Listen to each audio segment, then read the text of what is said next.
what's up YouTube? This is Dan the Fix-It Man. Got another quick video here for you. I'm going to show you how to change your alternator on a 2001 Toyota Avalon. This will be the same for many years of Avalon, including the Camry, the Solara, and a few Lexus models as well. This is the replacement alternator I've got from Bosch. This is the AL3296X, and of course I'll put a link in the description where you can pick this up as well.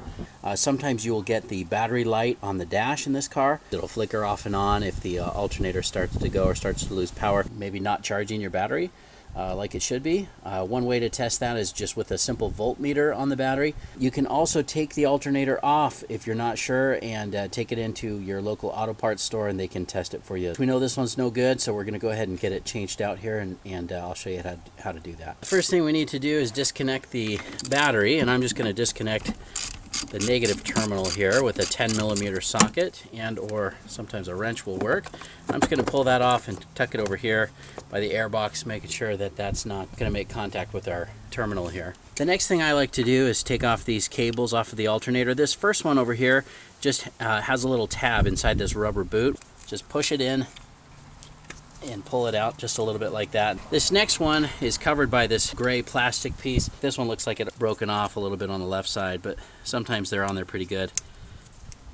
But we'll just take that off or set it back out of the way, and that's just a little 10mm. That's stuck on there pretty good. Take off the cable. You can see that it's got these two little metal tabs that go down on the alternator into these little slots, so it keeps it from turning when you tighten it.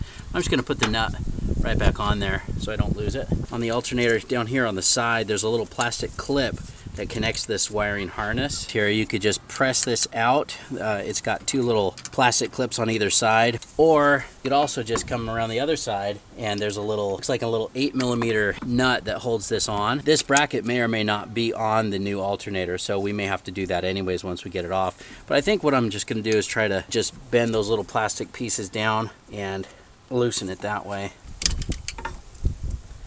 Almost got it. Looks like one side is through. There it is. I don't know how well you can see, but that's this little plastic tab that goes here on this little mini bracket on the alternator. I'm also going to loosen this here. Just take it off of the timing cover here. Same with this one right here. Just use a screwdriver to pull that plastic tab away, and then that gives me a little bit more room. See, that little plastic cover came off. This will give us a little bit more room to wiggle this alternator loose once we get it freed.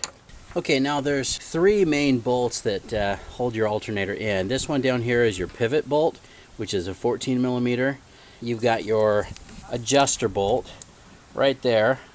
That's a 12. And then the lock bolt basically locks it into place once this belt is tightened. That's also a 12mm, and that goes into the body of the alternator. I'll put a diagram in this video as well, just so you can see what I'm talking about. I know it's kind of dark down there. And the first one I'm going to try to get to is this 12mm down here. That's the lock bolt.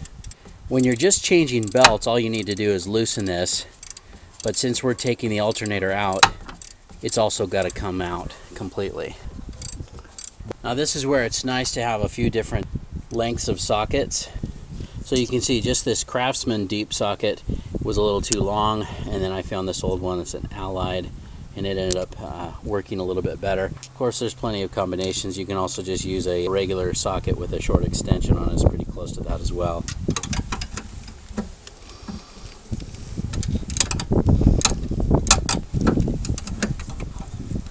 If you're not careful with that longer socket as you back it out, you'll pin your wrench up against the inside of the fender. Now that we've got it loosened part way, I'm just going to switch it up to a smaller socket wrench here. A little bit more room to turn there. This one is probably the most troublesome here.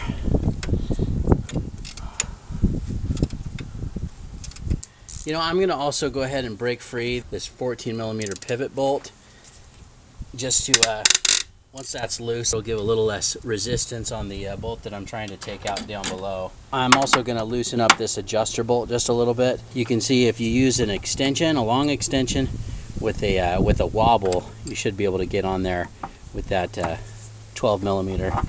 It just gives it a little bit more room to move.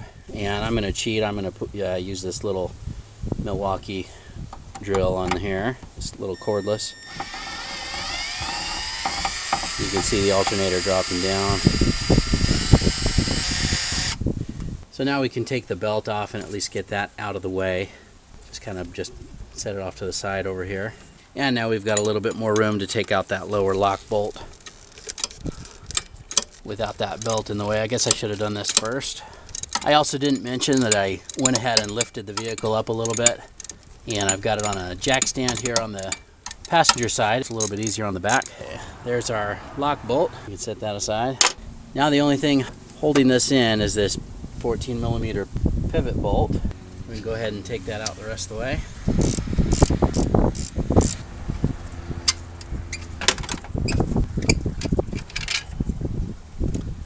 Set that one aside too. I forgot to mention this little arm right here, this little metal bracket, it's attached over here with a 12 millimeter. I'm just going to loosen that.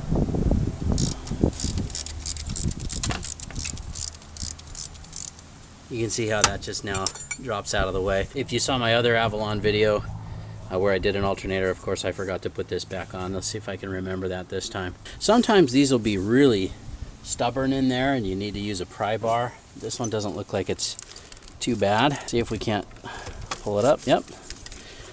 And up and out. Alright, so here's the new Bosch alternator. It's got this notice here. Some units may require the use of the original fan and pulley. So that just prompted me to grab a tape measure and measure the pulley diameters. About 2.5 diameter. And on this one, 2 3/4. So I'm going to go ahead and swap these pulleys. Let's say a 22 millimeter socket, and I'm going to see if I can just throw an impact on there and without spinning it around too much, see if it won't break these loose.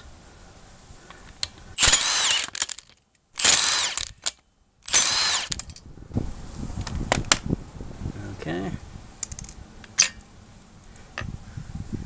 Let's see if that'll do the same here.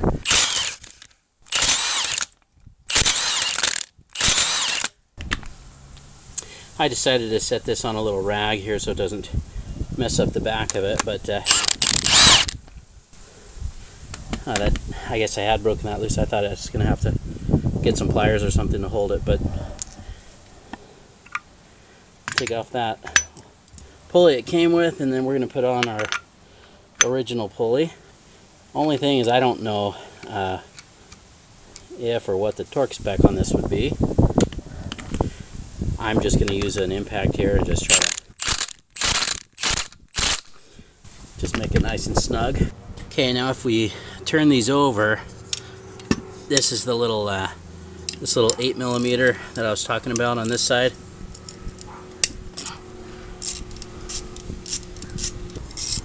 Oops. This is that little bracket. We'll just flip this one over.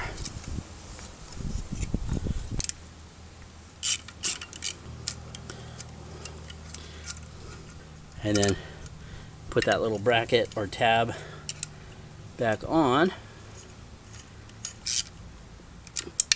Now this little tag says Alto, aviso importante de su batería. So what that's telling us is that stop. This is an important notice about your battery. Before you install the alternator, battery needs to be fully charged or replaced.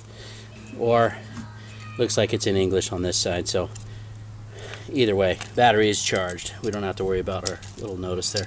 Now we've got our new alternator with the correct pulley and this little tab right here installed, and we'll just try to just put that right back down the way it came out.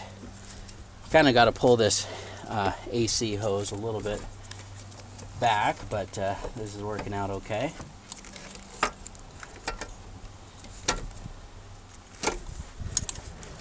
I got to take it back out to show you. This little part right here, it looks like it's too far in and it's not letting me line this up. There's just no way we're going to be able to put that in without pushing this bushing or this metal sleeve out just a little bit.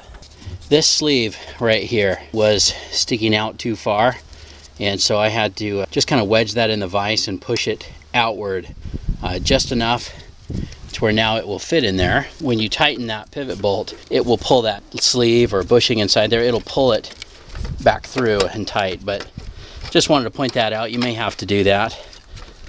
See, there it is right there. Now it's going on. Now before I put this bolt in, it looks like I accidentally pulled off this connector here, which there's a little opening in the end of the timing cover there where that snaps in. There it is. And remember to drop this metal piece back down. We'll just get this one started for right now. Of course, we're not going to tighten it until we get everything else in and the belt on, but we'll just get it snug for right now. Okay. Now remember, we've got this lock bolt that came out, and again, this is difficult to show. This goes through this little block and then into the lower part of the alternator. See if we can't just get lucky and get that to line up. You can kind of just pull up on the alternator until we get that one in and lined up. Ah, there it is. Oh, nope, not quite. That is not easy.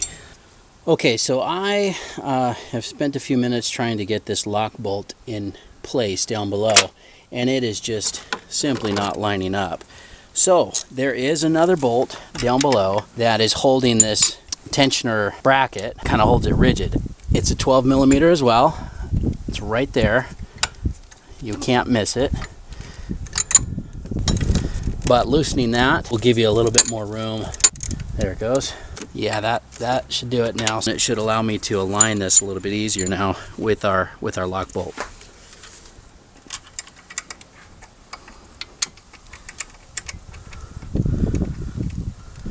Okay, that didn't work.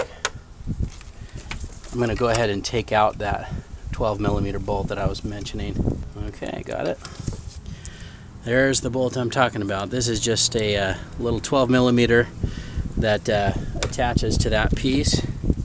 Okay, now we should be able to get that lock bolt started. I guess I should have checked the threads on the new alternator too, but never had a problem with that before. Still don't have it. Okay, let's see if this really shouldn't be that difficult, but I am at least removing the tension on these other two 14 millimeter bolts right down here. They're attached to this rod. There it goes. So just taking out this one wasn't enough. Now I was able to loosen these other two 14 millimeters, and now it's actually moving around a lot easier. And I'm pretty sure we'll be able to get it now. Okay. And we finally got that one started. Again, that's not usually that difficult. Threads are fine in the alternator, just wasn't wanting to line up. And of course I'm just getting that snug with my hand for right now. These two bolts right here, it's underneath or behind this bracket, there's these two 14 millimeter bolts. That was the key this time. That and this 12 millimeter bolt, which I'm going to put back in now, it's right next to the lock bolt. That ended up giving me enough space to kind of wiggle it and line up that lock bolt. Otherwise I don't think I would have got it. So I'm going to make sure I get these tight before moving on to anything else. I know some guys would probably edit out all this stuff and make it look like it was easy, but I just want you to see what you may end up having to do here. So, okay, now we can put the belt back on. Pull that up onto the pulley and make sure that it's lined up properly on the air conditioning pulley, and the crankshaft pulley looks good. And this little adjuster down here, we can just tighten that until the alternator comes up nice and snug. I like the belt to be tight enough to where you can turn it perpendicular to itself, but really no more than that. So it's pretty snug, really, and that'll keep them quiet. Okay, now we can reconnect everything. First, I'm gonna put this back on the timing cover, these little brackets right here. First, this one here, just snap it down. Same thing with this side. Snap it into place. Well, I'm going to tighten this little metal bracket bolt here. This is a 12 millimeter on this side.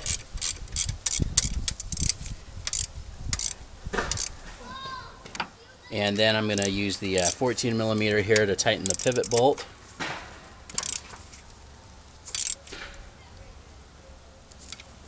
And then finally a 12 millimeter down here with our favorite lock bolt here. Again, that thing really gave me some trouble on this one, but it's alright, we got it done. Okay, now to the connectors. Okay, so remember this one here, this just presses into that. There it is.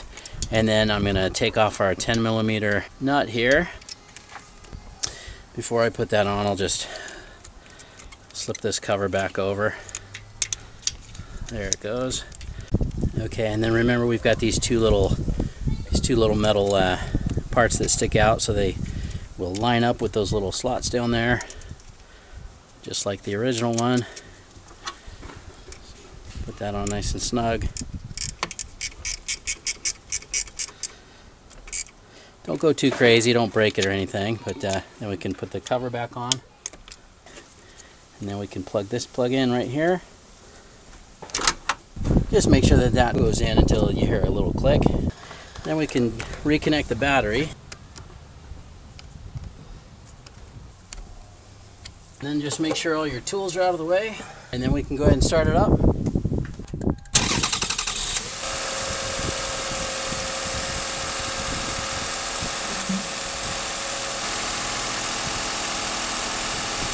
And you can see we're right about 14 and a half, 14.6, 14.7 volts here. Putting out a lot of power to the battery right now. And that's great. Sounds good, not making any noises or anything. Thanks again to Bosch for sending me the alternator, and I will put a link in the description where you can pick up this same alternator as well, along with a few of the tools used in the video. But overall, I gotta say I'm pretty happy. Changing the pulley on the alternator really wasn't that big of a deal. You may not need to change the pulley depending on your application. Pretty easy job, you know, other than that little lock bolt. That's probably the only hang up I had on this one. Hope you liked the video. Please give it a thumbs up and subscribe if you don't mind. That does help me out, and I love to read those comments as well. Thanks so much for watching, and good luck.